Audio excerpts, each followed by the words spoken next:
Bueno, todos los colombianos estamos pendientes de cómo va a quedar el salario mínimo para el año entrante y parece que el presidente Gustavo Petro va a hacer un anuncio más tarde, pero ahí hay una gran polémica. ¿Cómo es el asunto, Carlos Ibarra?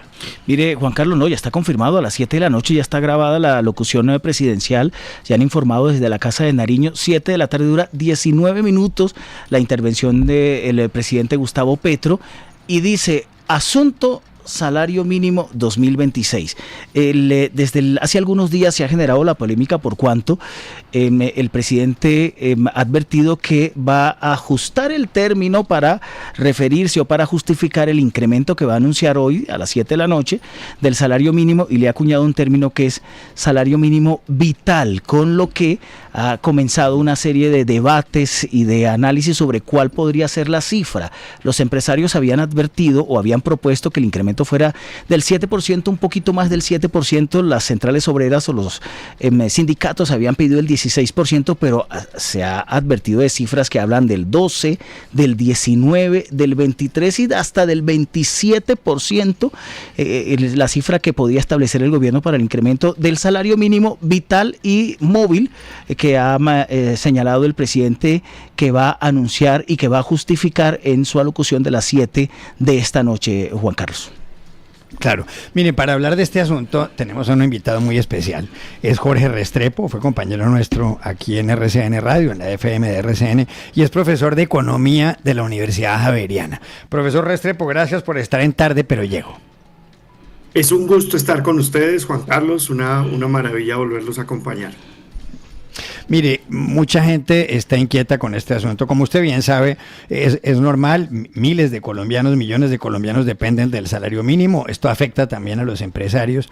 ¿Qué pasa si el presidente Petro aumenta el salario mínimo mucho más de lo que incluso piden los sindicatos? Por ejemplo, si llegara a ser un aumento, qué sé yo, del 16, del 18, del 20. Estamos especulando porque no se ha hecho ningún anuncio, pero eso que para los trabajadores o para muchos trabajadores puede sonar bien, ¿puede ser negativo desde otro punto de vista o eso cómo lo puede entender uno?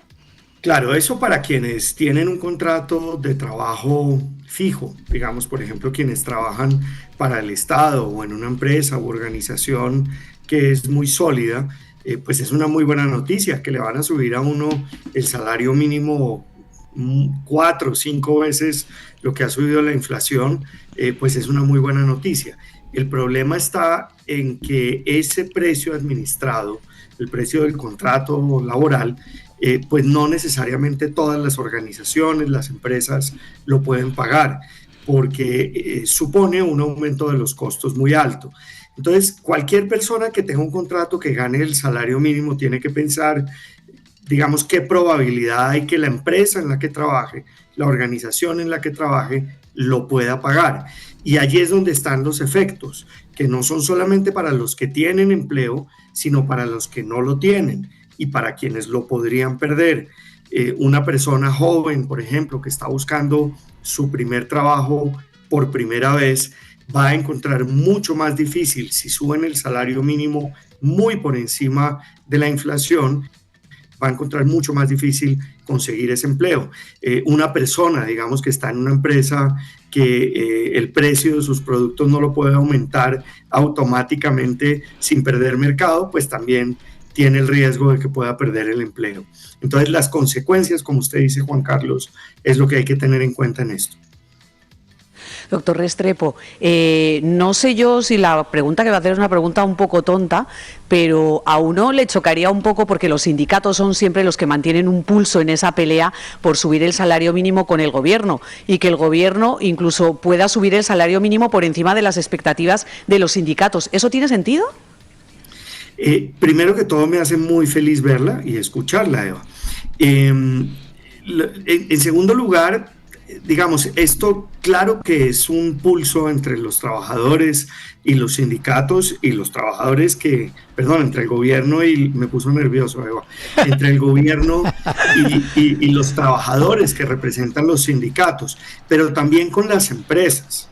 Y esa es la otra parte que falta en la ecuación. Cuando uno mira a lo que se ha comprometido Colombia para fijar el salario mínimo, supuestamente debe ser resultado de un acuerdo tripartito, o por lo menos de una consulta con los empresarios, los trabajadores representados por esos sindicatos.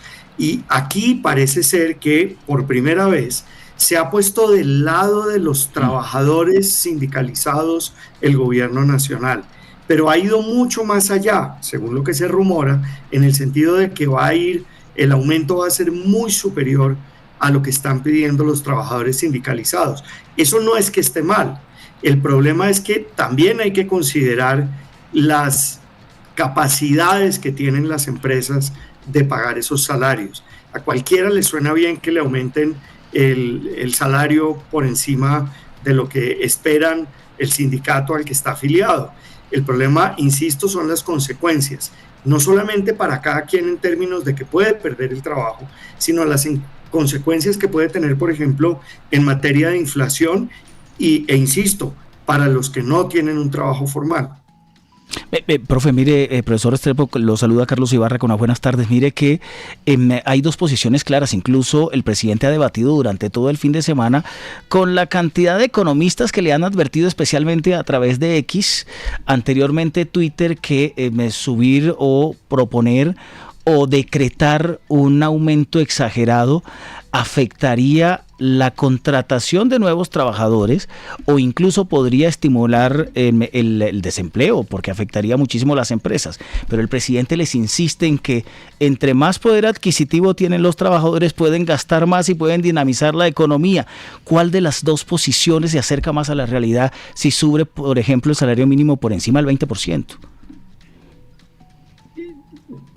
Respondámoslo de la siguiente manera, Carlos. El salario mínimo decretado no crea el ingreso con el que se le paga a los trabajadores, no crea el valor con el que se le paga a los trabajadores, porque las empresas no pueden aumentar los precios al mismo nivel al que aumentan los salarios. Entonces, claro, eso aumenta el poder de compra si se llegase a decretar el salario mínimo muy por encima de la inflación. Eso aumenta 1 o 2 meses el poder de compra de los trabajadores, pero eso no se va a sostener en el mediano plazo. Primero, porque hay inflación. Segundo, porque muchos trabajadores pueden perder el empleo.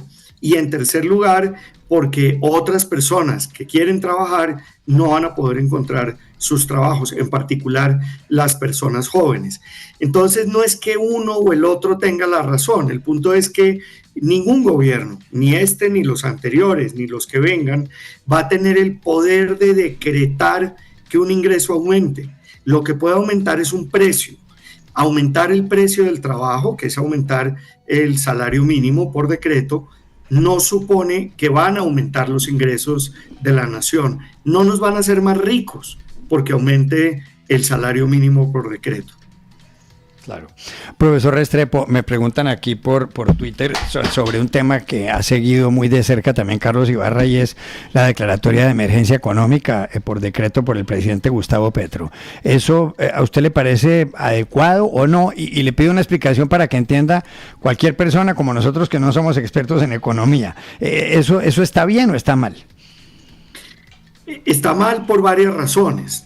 En primer lugar, y todavía no se conoce el detalle del decreto de los impuestos, pero en primer lugar, porque aduce ese decreto de la emergencia económica, que la causa está en que el Congreso no aprobó un aumento de los impuestos. Pues lo que ha debido hacer el gobierno, en primer lugar, es recortar el gasto si no tiene impuestos con qué financiar ese gasto.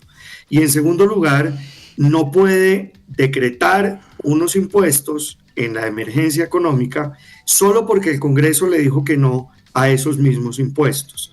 Es decir, el gobierno, para ponerlo en términos sencillos, tiene que aceptar que quien sube los impuestos es el Congreso y no él mismo. Solamente en dictaduras, cuando no hay un parlamento que restringe al gobierno, es que los impuestos los puede subir el gobernante o el soberano. En las monarquías, pero ya monarquías casi no hay y dictaduras quedan muy pocas. Bueno, No, pues ahí yo está, quería es Jorge aprovechar que había Restrepo, puesto profesor. nervioso al doctor Restrepo, A ver, sí. para preguntarle que en caso de que, no sé, suba un 23% el salario, no vaya a ser que nos echen a nosotros de RCN, que si él me mantiene durante el año 2026, si puedo respirar tranquila y empezar el año con pie derecho. Será un gusto, pero no con el mismo nivel de ingreso que tiene ahora en RCN. Ahí se lavó las manos como Pilatos, ¿no, Juan Carlos? Sí, muy hábil el profesor Restrepo, claro. Claro. Bueno, profesor Restrepo, gracias por haber estado en Tarde Pero Llego y por Es habernos un gusto. explicado estos temas que son tan complicados. Muchas Es gracias. un gusto y un abrazo. Saludos a todos. Bueno, ya regresamos.